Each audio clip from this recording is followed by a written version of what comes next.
여러분 제가 군대를 다녀왔습니다. 군대에서 축구한 얘기를 하려고 하는 건 아니고요. 군대에서 제가 공군을 나왔거든요. 그래서 공군이어서 제가 비행기를 가까이서 많이 봤고요. 비행기를 타지는 않았습니다. 뭐 수송기 한번 타봤나 그런 것 같습니다. 여러분 근데 비행기 특히 전투기 조종사들이 그 전투기를 탈 때 제일 그 사고가 나는 제일 큰 원인 중에 하나가 뭔지 아세요? 예, 여러분이 알면은 이게 좀 이상하겠죠? 버티고라는 것이 이제 조종사들이 그 사고를 내는 가장 큰 원인 중에 하나예요. 여러분 버티고가 뭐냐면 비행 착각입니다. 특별히 바다 위를 비행하다 보면요, 위 아래가 다르게 느껴지는 거예요. 이게 그 소위 말해서 우리 귀에 뭐 세방골이관이라고 하나요? 그 귀에 있는 감각이 마비돼 가지고요, 위아래가 다르게 느껴지는 거예요. 그러니까 제대로 가고 있는데 거꾸로 가는 것처럼 느껴지고, 거꾸로 가고 있는데 제대로 가는 것처럼 느껴지는 거죠. 여러분 이게 왜 위험하냐면요, 거꾸로 가고 있을 때 여러분 뭔가 제대로 가고 있다고 생각하고 위로 올라가려고 하면 어떻게 될까요? 거꾸로 가고 있는데 위로 올라간다고 땡기면 바닥으로 처박는 거죠. 그렇죠? 그러니까 이게 잘못하면은 큰 사고로 이어질 수 있는 겁니다. 실제로 버티고는요, 여러분 많은 조종사들이 굉장히 자주 겪는 현상이라고 해요. 버티고가 이제 왔을 때, 비행 착각이 왔을 때, 여러분 이 비행 착각을 극복하는 방법이 있습니다. 뭘까요? 그걸 여러분이 대답하기를 바라지 않는 표정으로 빨리 말해라는 표정으로 말씀하신, 눈빛을 보내고 계신데, 제일 좋은 건 뭐냐면 계기판을 보는 겁니다. 그리고 내 감각이 아니라 계기판의 감각을 믿는 거예요.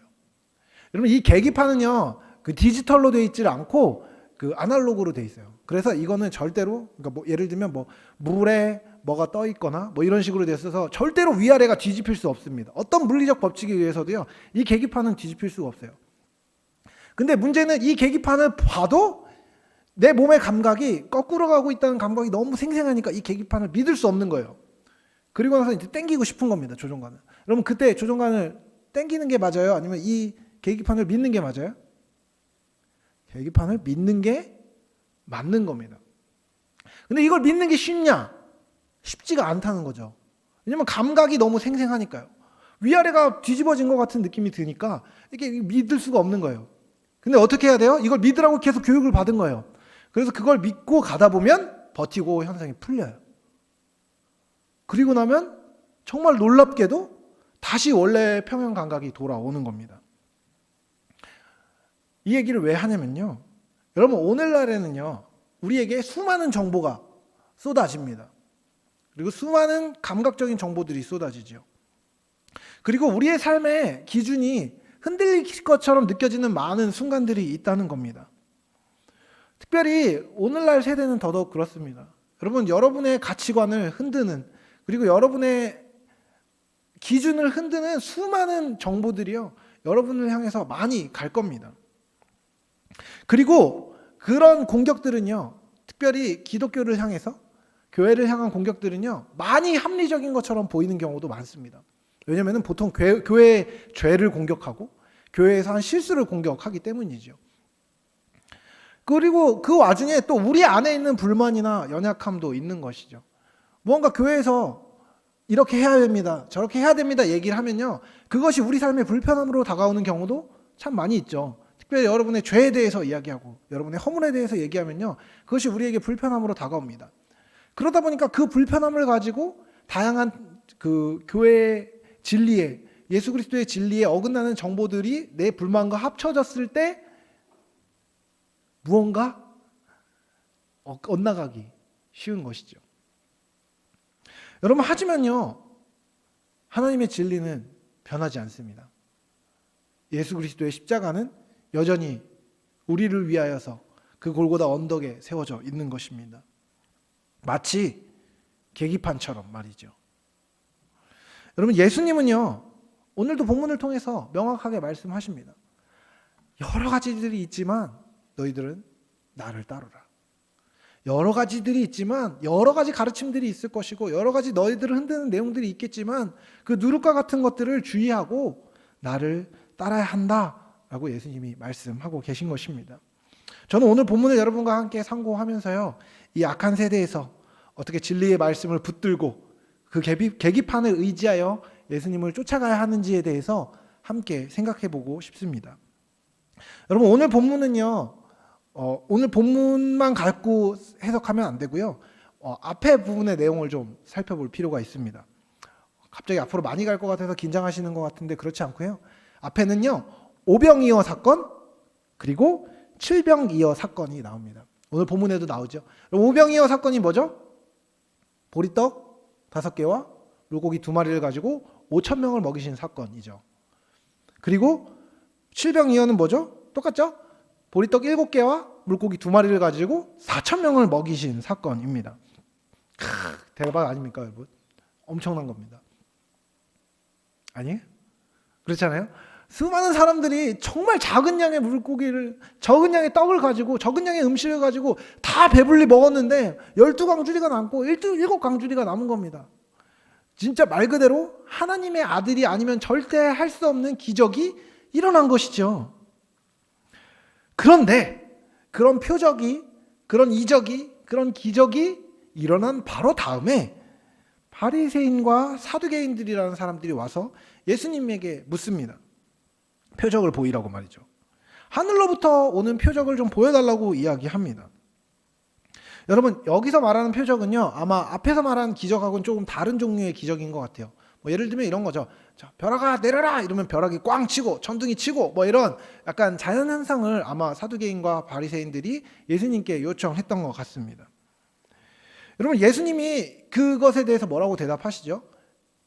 보면은 저녁에 하늘이 붉으면 다음 날이 좋을 거라고 생각하고, 하늘이 붉고 흐리면 오늘 날이 굳겠다고 너희들이 생각하는데, 너희들은 내가 보인 표적을 보면서 이미 봤으면서 무슨 이야기를 하고 있느냐라고 예수님이 이야기하시는 것입니다. 여러분, 예수님이 거기서 분위기 좋게 천둥번개를 라이트닝 볼트 해가지고 딱 천둥번개가 딱 치면 여러분, 그 사람들이 예수님을 과연 하나님으로 믿었을까요? 믿을 리가 없습니다. 그들이 예수님을 시험하고자 하는 마음으로 왔기 때문이죠. 무슨 일을 해도 꼬투리를 잡았을 것입니다. 그럼 그들에게 예수님이 말씀하시죠.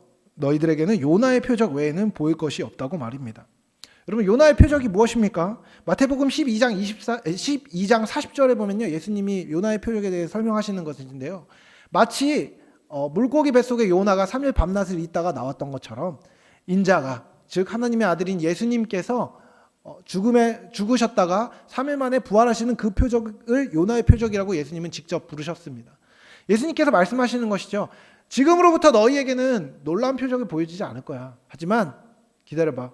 요나의 표적, 즉 내가 사흘 만에 죽었다 살아나는 그 표적은 모두에게, 심지어 나를 시험하고 있는 바리새인과 사두개인 너희들에게도 주어질 것이야 라고 예수님이 말씀하신 것입니다.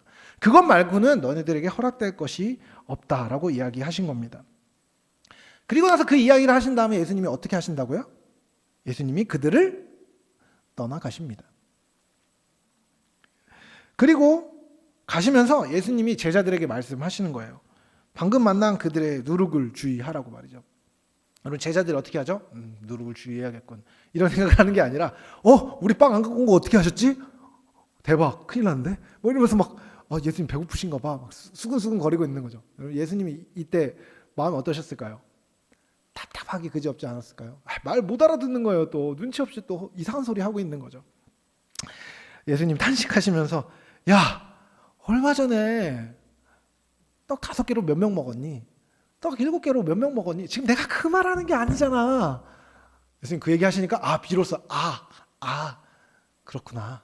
바리새인과 사두개인들이 하는 것 같은 삶의 양태를, 그런 가르침을 조심하라는 얘기구나. 무릎을 탁 치고 지나갔다는 이야기가 오늘 본문입니다.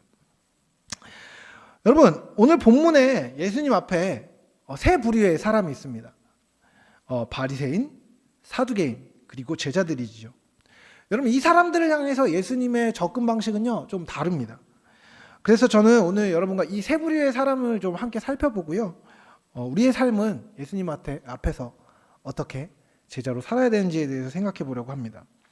여러분, 가장 먼저 바리새인과 사두개인들이 섞여서 본문에 나오죠. 이 둘이 합쳐져 있다는 것은 정말 흥미로운 사실입니다. 왜냐면요, 이 바리새인과 사두개인은요, 오늘날로 치면 국민의힘, 민주당 같은 관계였기 때문입니다. 확실하게 이해가 되시죠? 그러니까 둘이 어지간하면 섞인다, 섞이지 않는다? 안 섞인다는 얘기죠. 그죠? 엄청 싸우고 서로 욕하고 서로 어떻게든 물어뜯기 위해서 애쓰는 관계였다는 것이죠. 그런데 이 두 부류의 사람들이 예수님을 공격할 때는 힘을 합쳤다는 겁니다. 재밌죠? 여러분, 제가 이전에도 바리새인에 대해서는 한번 설명드린 적이 있어요. 바리새라는 단어는요, 히브리의 원어로는 분리하다, 나누다라는 뜻이 있습니다. 이 사람들은 원래는 세상으로부터 자신을 구분해서 하나님께 드리기를 원했던, 거룩하게 드리기를 원했던 경건한 사람들이었죠. 이들은 진지했지만 결국에는 율법주의, 도덕주의로 치우쳤고 하나님의 마음과 사람을 향한 사랑보다는 행위와 의례에만 얽매였던 사람들이었던 겁니다. 마음에 사랑이 없고 오직 규칙으로만 모든 것을 재단하는 사람들이 이 바리새인이었죠. 반면 여러분, 사두개인에 대한 설명은 많이 못 들으셨을 것 같은데요. 바리새인과 성경, 율법에 대한 다른 견해를 가진 사람들이었습니다. 조금 거칠게 얘기하면 이 사람들은 하나님이 계시다는 것은 믿었지만 하나님이 창조하신 이후에는 세상에 간섭을 안 하신다는 생각을 갖고 있는 사람들이었죠. 그러니까 약간 이신론자라고 부를 수 있는 사람들이었습니다. 그래서 이 사람들은 몸이 죽으면은 이제 다 끝나고 죽은 자의 부활이나 천국, 지옥 같은 것을 부정했던 사람들이었습니다. 그러다 보니까 그들은 이 땅에서의 삶에 집중했고 그래서 권력지향적이고 이득지향적인 성격을 지니고 있었습니다. 여러분, 그러니까 이 두 부류의 사람들은요, 오늘날의 말로 얘기하면 이런 겁니다. 바리새인은 종교적인 꼰대이고 사두개인은 물질주의자, 세속주의자로 거칠게 요약할 수 있습니다. 여러분, 그러니까 그 당대의 오피니언 리더는요, 사상적으로 엄청 보수적이거나 혹은 엄청 실용주의적으로 이기적으로 자신의 이득만을 추구하는 사람들이었다는 것이죠. 뭔가 어디선가 들어본 것 같은 느낌 아닙니까? 여러분, 오늘날에도 이렇죠. 권력 지향적이거나 권위 지향적이거나, 그렇죠? 눈에 보이는 물질 지향적이거나 욕망 지향적이거나, 그렇죠? 여러분, 이들을 향해서요, 예수님이 뭐라고 말씀하시죠? 악하고 음란한 세대라고 일침을 하십니다. 왜 그랬죠?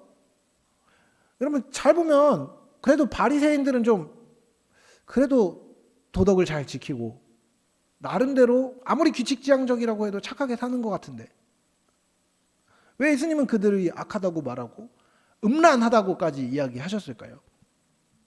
왜냐면요, 그들은 하나님의 편에 서 있지 않았기 때문입니다. 하나님의 반대편으로 가고 있었기 때문입니다. 다시 말하면 이겁니다. 여러분, 바리새인이 됐든 사두개인이 됐든요, 그들의 중심이 하나님께, 그들의 지향이, 그들의 방향이 하나님께 있는 게 아니라 자기 자신의 기준에 있었다는 것이죠. 자기 소견에 옳은 대로 행하는 사람들이었던 것이었습니다. 말에는 능하지만 행함과 삶에는 악했습니다. 지식은 있었지만 그 지식이 삶에 적용되어서 그 삶을 함께 살아내며 그 삶을 살도록 옆에 있는 사람과 손을 붙잡고 사는 삶이 그들의 삶에는 없었다는 것입니다. 바리새인들의 지식은요, 율법과 즉 그 적용에 관한 것이었습니다. 분명 그들의 지식의 기원은 하나님께 있었지만 그것을 스스로의 의를 쌓기 위해 사용했습니다. 그것은 하나님 보시기에 악한 것이었던 것입니다. 자기중심적이었기 때문입니다. 사두개인의 지식은 어떤 것이었습니까? 결국에는 내용이 달랐지만 결론은 같은 것입니다. 세속적인 것, 정욕적인 것, 자기에게 이득을 취하기 위해 바라는 모든 것, 즉 자기중심적이고 이기적인 모습이 그들에게 있었던 것입니다. 결국 그들의 우선순위는 자기 자신이었던 것이죠. 자아의 자기중심성이 있었던 것입니다. 그렇기 때문에 그들은 악했습니다. 그런 악한 그들이었기 때문에 당연히 주님과의 친밀한 관계를 버리고 다른 기준을 따라갔습니다. 그들은 원래 하나님과의 언약 관계 안에 있었습니다. 하나님의 백성이라고 일컬음을 받는 사람들이었습니다. 근데 하나님의 백성이 아니라 악한 것에, 잘못된 기준에 끌려다니는 사람들이었습니다. 그들의 왕은 하나님이 아니라 예수님이 아니라 세상이었던 것이죠. 그랬기 때문에 그들은 음란한 것이었던 것입니다. 여러분, 보통 음란하다고 얘기하면 뭘 얘기하죠? 성적인 문란함을 이야기합니다. 여러분, 성적인 문란함이라는 것은 성적인 것이, 문란한 것이 왜 나쁜 겁니까? 여러분, 보통 여기서 얘기할 때 음란한 세대라고 얘기할 때는요, 결혼을 한 사람이 바람을 피울 때 음란하다고 이야기합니다. 문란하다고 이야기합니다. 왜 그러죠? 여러분, 단순히 정욕적인 행동을 하기 때문에만 음란한 것이 아니라요, 언약을 깨뜨렸기 때문에 음란한 것입니다. 약속을 깨뜨렸기 때문에 음란한 것입니다. 하나님과의 언약 백성으로서의 삶을 살겠노라고 약속하는 것은 마치 부부관계의 약속과 유사합니다. 하나님은 계속해서 너희들이 나의 신부라고 이야기하시죠. 그 관계가 깨어지는 것이죠. 그 관계가 왜 깨어진다고요? 신부인 우리가 바람을 피워서 깨어지는 것입니다. 하나님이 우리의 중심이어야 하는데, 하나님과의 관계가 중심인 관계인데 그분이 우리의 주인이라고 이야기하면서도 다른 것에 마음을 쏟으면 바람 피우는 거라고 얘기하는 겁니다. 그것이 음란하다고 얘기하는 것의 중심에 있는 것입니다. 여러분, 결국 이 세대가, 그 두 세대가, 바리새인과 사두개인이 표적을 구한 이유는요, 예수님의 약점을 찾기 위한 것이었습니다. 결국 자기가 중요했던 것이죠. 사사기의 말씀처럼 그때 이스라엘의 왕이신 하나님을 향한 경외함이 없었기 때문에 사람들이 각기 자기 소견에 옳은 대로 행했다는 것입니다. 그것이 바리새인과 사두개인의 상황이었습니다. 여러분, 그렇다면 제자들의 상황은 어땠을까요? 여러분, 우리가 기억해야 될 건 뭐냐면요, 이 마태복음의 상황이 예수님께서 공생애를 시작한 직후가 아니라요, 2년에서 3년 정도가 지난 뒤였다는 것입니다. 여러분, 이 사람들이 예수님은 2년 동안 자신의 생업을 제쳐두고 따라다녔다는 것은요, 큰 헌신을 의미합니다. 악하고 음란한 세대 가운데서도 예수님을 선택하고 예수님을 따르기로 결정한 사람들이 이 제자들이었습니다. 예수님께서 진리를 가르치시는 것을 보고, 아, 이분이 하나님의 아들이구나 라는 것을 알고 믿고 따르던 사람들이 제자들이었던 것이죠. 여러분, 이 제자들이 결국 우리인 것입니다. 그런데 여러분, 제자들이, 오늘 본문에서 그려지는 제자들의 모습은 어떻죠? 믿음으로 승리하는 모습인가요? 본문이 기억이 안 나시나요? 본문에서 뭘 했죠? 제자들이? 시쳇말로 삽질을 하고 있는 겁니다. 똥볼을 차고 있는 것이죠. 자꾸 딴소리 하는 거예요. 남의 다리 긁고 있는 상황인 겁니다.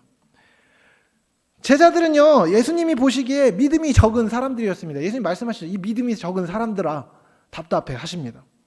예수님과 긴 시간을 동행했지만 그들의 성장은 정말 더뎠습니다.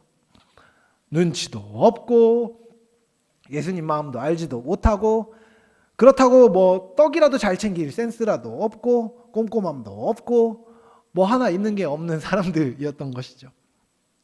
심지어 예수님의 말씀의 의미도요, 몇 번 설명해 주셔야만 깨달았습니다. 답답한 모습이었죠. 여러분, 근데 이 사람들에게 있었던 특장점이 있습니다. 뭘까요? 바로 예수님과 함께 있었다는 것입니다. 그들은 면박도 받았고 혼도 났고 그랬지만 예수님과 가까이 있었습니다. 예수님께서 그 행동을 교정하실 수 있는 지근거리에 있었다는 것입니다. 그리고 예수님께 계속해서 배웠다는 것이죠. 계속해서 말입니다. 이해는 정말 더뎠다는 것을 우리는 알 수 있죠. 2년 넘게 배워도 몰라요. 알 수가 없어. 깨닫지를 못해. 하지만 꾸준한 훈련과 동행의 과정에서 결국에는, 물론 예수님이 죽고 나서지만, 부활하신 후이지만 결국에는 그 삶에 도달했습니다. 그리고 예수님이 가신 길을 따라간 사람들이었다는 것이죠. 그들이 때론 헛된 것을 구하고 실수도 정말 많이 했지만 예수님 편에 서 있었습니다. 그런 의미에서 비록 그들이 예수님의 표적의 의미를 알지 못했다고 해도 어떻게 보면 상관이 없었던 것입니다. 왜죠? 표적 그 자체이신 하나님이신 예수님과 동행했기 때문입니다. 그분과 함께하는 것이 하나님을 알게 해주고 그 이해가 그 제자들의 삶의 모양을 변화시키는 원동력이 되었다는 것이죠. 여러분, 우리는 지금 어떤 자리에 서 있습니까? 혹시 바리새인 같은 삶을 살고 있지는 않으십니까? 교회에 다니면서 배우려고 하지 않고 막상 잘 보면 지식은 없는데 머리는 굵어져서 배우지는 않는 교만한 자세를 갖고 있지는 않으십니까? 혹은 야, 세상을 봐봐. 이렇게 첨단을 걷는데 교회는 너무 폐쇄적이고 교회는 이렇게 말하고 저렇게 말하면서 이것도 잘못하고 저것도 잘못하고 있다고 손가락질만 하고 있지는 않으십니까? 이래도 흥 저래도 흥 하면서 나는 잘났다고 정신승리만 하고 자기를 사랑한다는 명목으로 자신의 죄와 허물은 바라보지 않고 그냥 막 살고 있지는 않으십니까? 하나님의 나라와 하나님의 의에는 관심이 없고 예수 그리스도를 닮아가는 데는 관심이 없고 예수님과 함께하는 삶에는 관심이 없고 그저 교회만 왔다 갔다 하고 있지는 않으십니까? 바리새인이나 사두개인처럼 세상의 악과 음란함을 그것이 악한 것인지도 모른 채 좋다고 따라가고 있지는 않으십니까? 여러분, 저도 알고 있는 게 있습니다. 뭐냐면요, 세상이 여러분에게 계속해서 그래도 된다라고 던지는 메시지는요 꽤나 매력적이라는 겁니다. 그렇죠? 아닌가요? 유려하고 지혜롭고 현학적인 말로 여러분에게 너 자신이 돼서 네 마음대로 살라고, 네 삶의 중심은 너라고 계속해서 세상은 이야기할 것입니다. 하지만 여러분 기억하셔야 될 것이 있습니다. 그것이 설령 여러분의 구미에 아무리 맞더라도, 여러분의 마음에 들더라도요, 하나님을 경외하고 사랑하고 그분의 뜻에 합한 것이 아닌 모든 것은요 악하고 음란한 것입니다. 선의 요소를, 진리의 편리를 설령 포함하고 있다고 하더라도요 하나님 앞에 그것은 악한 것입니다. 주님을 향하지도 주님과 가까이 있지도 않기 때문입니다. 그런 마음을 갖고 있는데도 자기가 하나님께 나아가고 있다고 말하는 것은요 마치 예수님께 헛되게 표적을 구했던 바리새인이나 사두개인 같은 태도입니다. 여러분, 우리가 주님께 구해야 되는 것은요 주님과 동행하며 그 삶을 배우는 것입니다. 여러분, 예수님은요 명확하게 말씀하십니다. 바리새인과 사두개인의 누룩을 조심하라고 말이죠. 이 누룩이 뭡니까? 간단합니다. 세상과 적당히 섞여 사는 것입니다. 여러분, 누룩이 뭘 의미하는지 아세요? 빵에 누룩을 넣으면 어떻게 되죠? 빵 굽는 사람 여기 있는데 빵에 이스트 넣으면 어떻게 되죠? 반죽에 이스트를 넣으면 어떻게 되죠? 반죽이 부풀어 오르죠. 그렇죠? 원래 있던 본질을요 가리는 것입니다. 더 좋아 보이게 가리는 것입니다. 그것은 우리를 우리되게 하는 것이 아니라요 우리를 우리 있는 것보다 더 과잉되게 보이게 하는 것입니다. 여러분, 그런 경험 해보신 적 있으십니까? 혹시 내가 예수님을 믿기 때문에 어떤 행동을 했는데 옆에 있는 사람이 그런 얘기하는 거예요. 아우, 뭘 이렇게 빡빡하게 살아. 괜찮아. 하면 되지. 그런 얘기 정말 많이 들었습니다. 저는 솔직히 얘기하면. 제가 뭐 군생활 할 때도 혹은 잠깐 일을 하는 상황에서도 뭐 제가 저 예수님 믿어서요. 저 신앙생활 하고 있어서 저 술 안 마십니다. 뭐 이러면 어떤 분이 막 나 장로야. 막 이러면서 술 따라주고 뭐 어떤 분이 괜찮아. 막 이러면서 하는 경험 많이 해봤습니다. 말하죠. 그렇게 빡빡하게 사는 거 아니라고. 집사님, 권사님, 어떤 장로님들이랑 옛날에 이야기하는데 사업을 크게 하시는 분이었는데 세금에 대한 이야기가 나오고 막 얘기하는데 저한테 목사님 법을 다 지키면서는 사업을 할 수가 없어요. 그렇게 하는 거 아닙니다.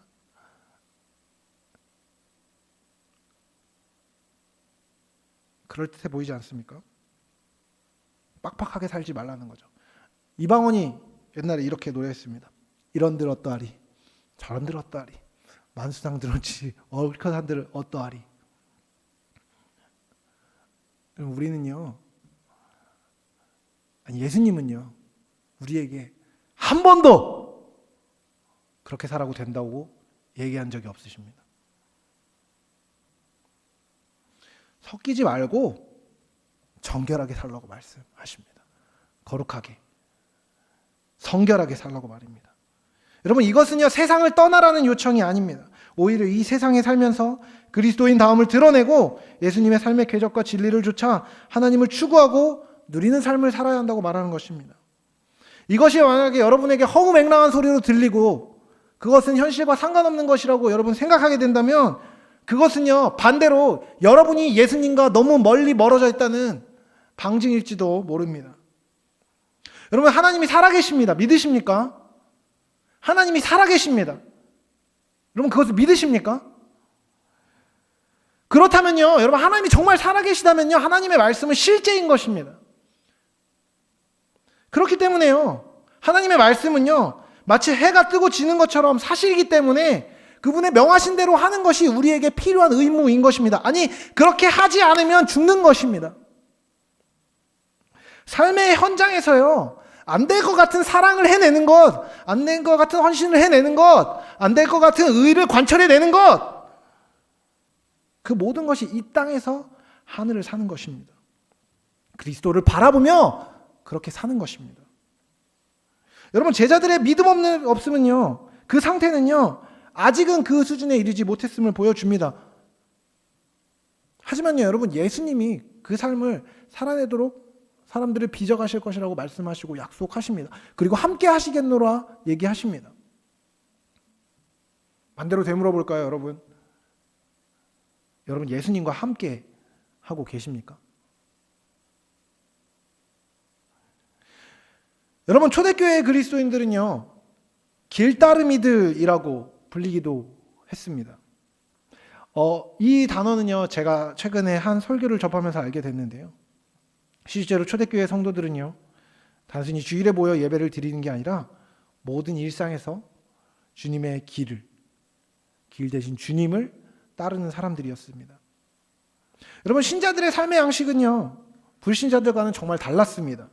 이 세상에 살지만 다른 길을 걸었기 때문입니다. 여러분, 사회학적인 용어 중에 아비투스라는 단어가 있습니다. 여러분 들어보셨나요? 이 용어는요, 후천적인 배움을 통해서 무의식 중에 또는 위기 순간에 반사적으로 반응하게 되는 구성원들의 행동 양식을 말합니다. 한 집단에 속하는 구성원들에게 이 아비투스, 이게 헤빗이거든요, 영어로는. 아비투스가 형성되면요, 그것은 바깥 세계에 그들의 정체성을 표현하는 특징이 됩니다.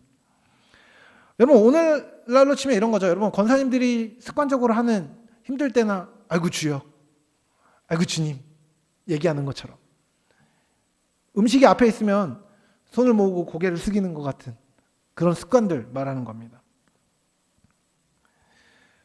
여러분, 근데요, 이런 기본적인 것으로부터 우리의 아비투스는, 우리의 생활의 습관은요, 예수님의 가르침 때문에 세상의 풍습을 단호하게 거절하는 것 같은 더 과격한 행동에까지도 이르게 됩니다. 초기 교회 성도들은요, 그들의 말보다 삶의 방식으로 기독교와 복음을 세상 앞에 보여주었습니다.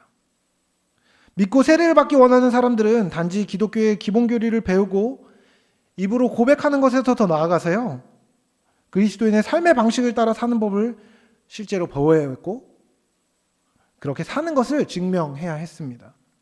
이렇게 초기 교회는요, 세례를 주기 전 최종 면접을 통해서 그 삶 속에 기독교인으로서의 이 아비투스가, 그 습관이 형성되었는지를 시험한 뒤에야 비로소 세례를 주었다고 합니다. 이 아비투스에는요, 심지어 믿음으로 인해 순교해야 되는 상황이 주어졌을 때 어떻게 행동할 것인가도 포함되었습니다. 그래서 기독교에 관심을 가지고 세례를 받기까지 적어도 3년 정도의 시간이 걸렸다고 합니다. 여러분, 북아프리카 카르타고의 주교였던 키프리아누스가 이런 글을 썼습니다. 사랑하는 형제들이여, 우리는 말이 아닌 행동의 철학자들입니다. 우리는 우리의 지혜를 우리의 옷이 아닌 진리를 통해 드러냅니다. 우리는 덕을 그것에 대한 자랑이 아니라 실천을 통해서 알아봅니다. 우리는 위대한 일들에 대해 말하지 않습니다. 오히려 그것을 살아냅니다. 그러므로 우리는 하나님의 종과 예배자로서 영적 경의를 가지고 우리가 하늘의 가르침을 통해 배운 인내를 보여주어야 합니다. 그 덕으로 인해 우리는 하나님과 공통점을 갖게 됩니다. 여러분, 말씀을 마무리하려고 합니다. 여러분, 이와 같은 삶의 모습, 양태, 습관은요, 어디서부터 형성된 것일까요? 그것은 주님께서 제자들을 부르시면서 나를 따라오너라고 하신 데서 찾아낼 수 있지 않을까요?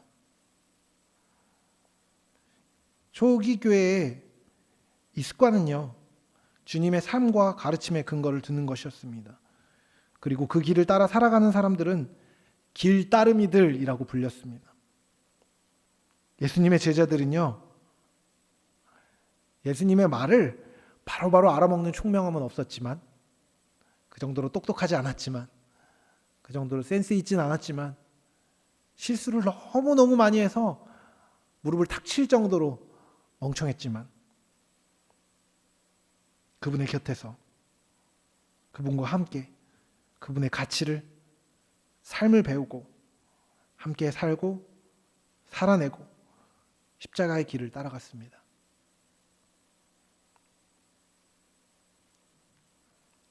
여러분, 예수님이 가신 길을 보십시다. 그리고 배우십시다. 그분을 따르십시다. 이 땅에서, 여러분의 학교에서, 직장에서, 일터에서, 모든 삶의 자리에서 그렇게 하십시다. 그것이 우리를 향한 주님의 뜻입니다. 그 길에 우리의 십자가가 있을 것입니다. 그것을 지십시오. 누룩 같은 세상의 헛된 가르침이 여러분을 유혹할지라도 그 십자가를 지고 그 길을 비로소 통과하는 날에 주님께서 우리를 부활의 영광 가운데로 부르실 것입니다. 그 영광을 함께 누리는 은혜가 여러분에게 늘 함께 하시길 사랑하는 주님의 이름으로 축복합니다.